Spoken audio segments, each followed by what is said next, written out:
Hey everyone, got a great song for you today. It's All of You by Cole Porter. Song's about 100 years old. Can't believe I've never covered it on YouTube because it's always been one of my favorite songs.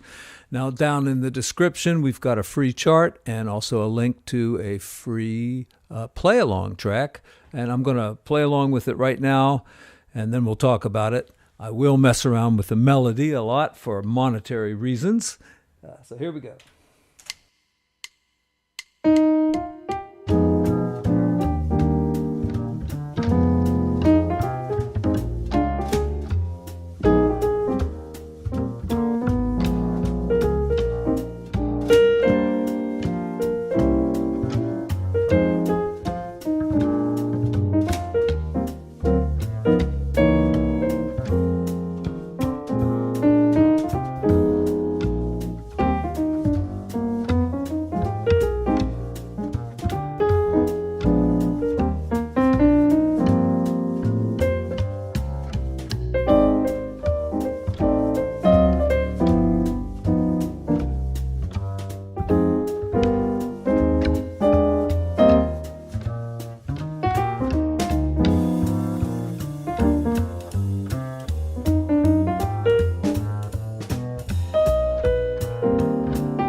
Okay, let's talk about it a little bit. I'm going to gear it mostly towards beginners, but I'm going to do some Barry Harris reharms, and I'll get to those pretty quickly, like on the third line of the song. So just hang with me for a few minutes here. So, first chord, we're going to do it as a closed voicing like this, and then our B flat seventh, we're just going to lower that one note. There's no root, right? I can do this without the root.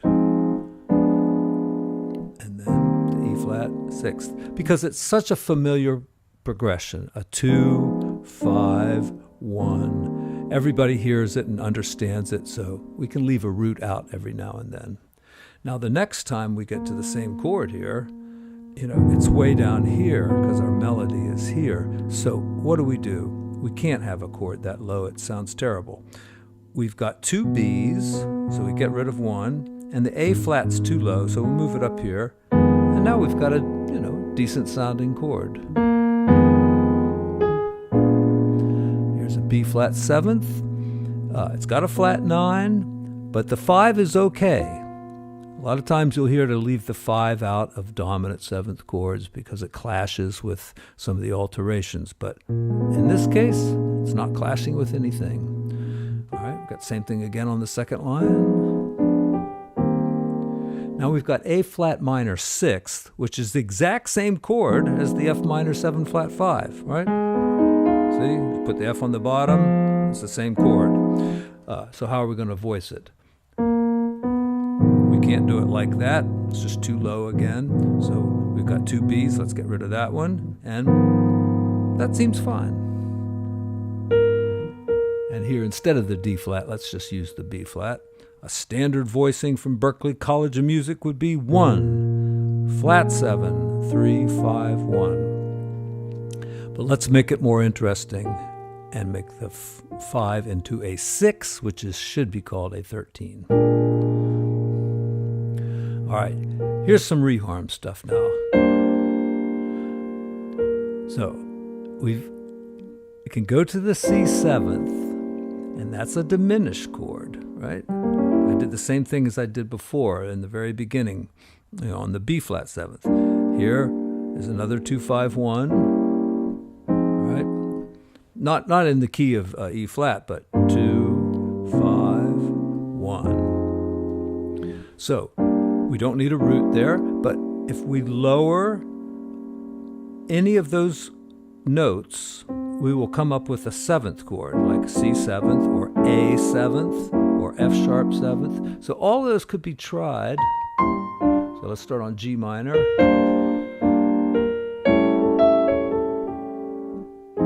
And I'm talking about improvisation now. It may or may not support the melody. So I'm trying, what did I try? A7. And that seems to flow pretty nicely. How about a how about an F sharp 7? Well, that's just a tritone of the C. How about E flat 7th?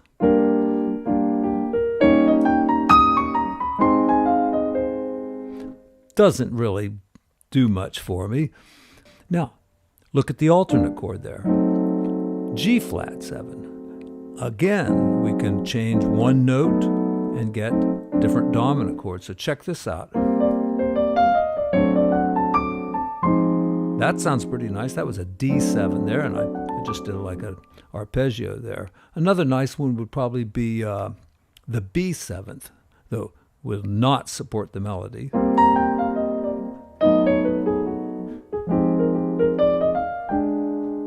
Works pretty good. So the Barry Harris family of dominant 7th chords, depending on which chord you use here as the 5 chord, whether you use the C7th or the G flat diminished, you've got 8 different triads that you could possibly use there, or dominant 7th chords, I should say. 8 different dominant 7th chords might work. Try them all. All right, let's get through the song. Next line is we want to use those alternate chords. So we're going to start with E flat major 7th. We'll do it rootless maybe. Well, let's do it like this. All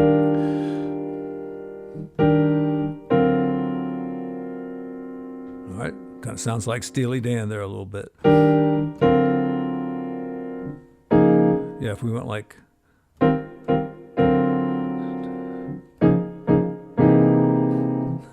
what song that is, but an even better way might be like this, right? And then we can lower to that. So we're trying to support this note with every chord, and then we've got a D flat, and I'm trying to keep all these voices pretty close together so it's real smooth.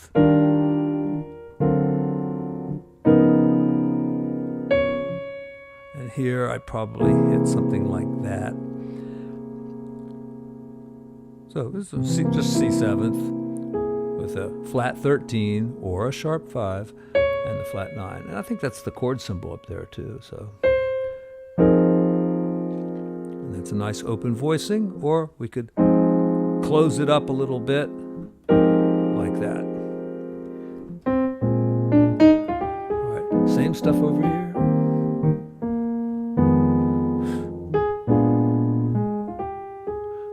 A kind of an alternate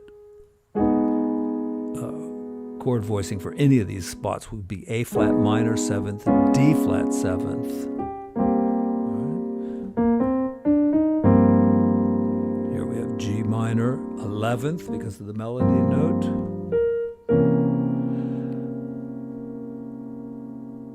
I put the flat 9 in. You can try something real crazy like that, but we've got such a weird note coming after it. I think I would just keep it pretty basic. Got A flat. All right, you recognize that sound?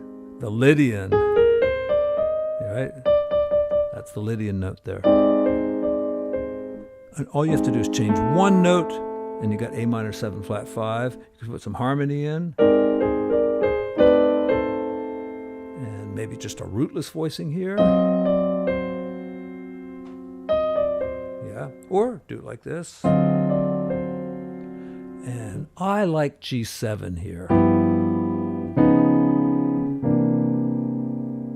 Okay, see? Another spot that you can have some Barry Harris fun with. You got a C7th here. So I'm getting to where anytime I even just see a dominant chord, I start thinking in minor thirds around it. You know, obviously the tritone is like 2 minor thirds away, so you could do, what it would be, like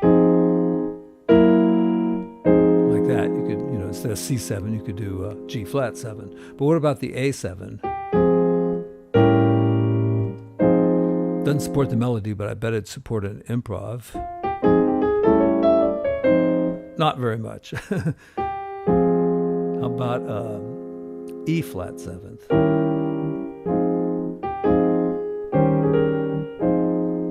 I don't know. None of them seem to be working for me. But I like this. A G7.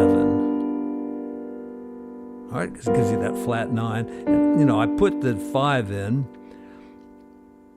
but once it, you know, it sounds better without that 5. Then we could look around for some other dominant 7th chords there. How about E, right? Because E's, you know, a minor third away from G. So let's go up a minor third. B flat. All right, that's like not doing any reharm. You know, that's just F, B flat, F, B flat. So that's not going to work. How about D flat? That's kind of cool.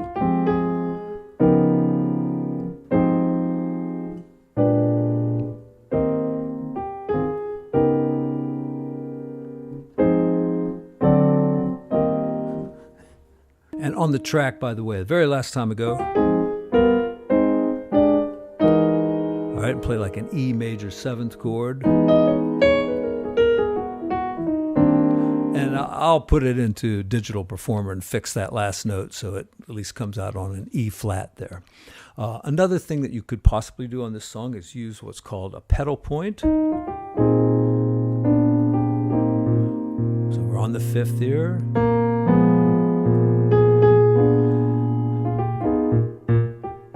You see, it works pretty well. Even when you start going through the changes.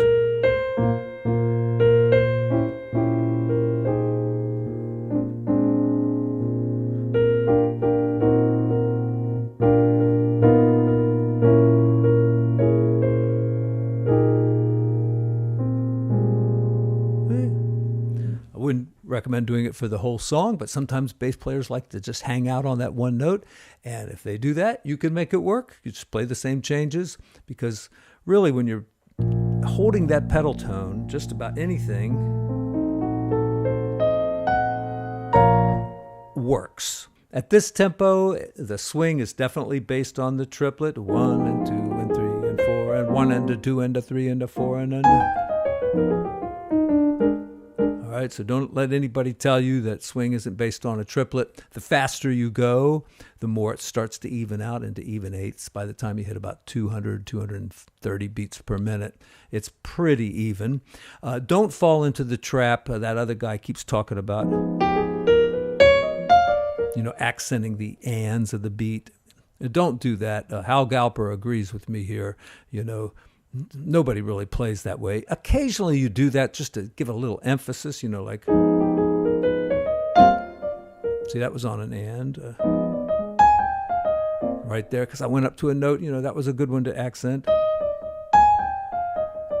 But if you start doing it all the time, it just feels very herky-jerky. All right, that's it for me on this song, and I've got a few links down there if you'd like to support the channel through Patreon, and I'll also have a new link to Venmo, and also there's a link for PayPal if you want to make a one-time donation. I'd really appreciate it. And thanks very much. Be sure to leave me a comment down there and let me know what you would like to cover next. Thanks.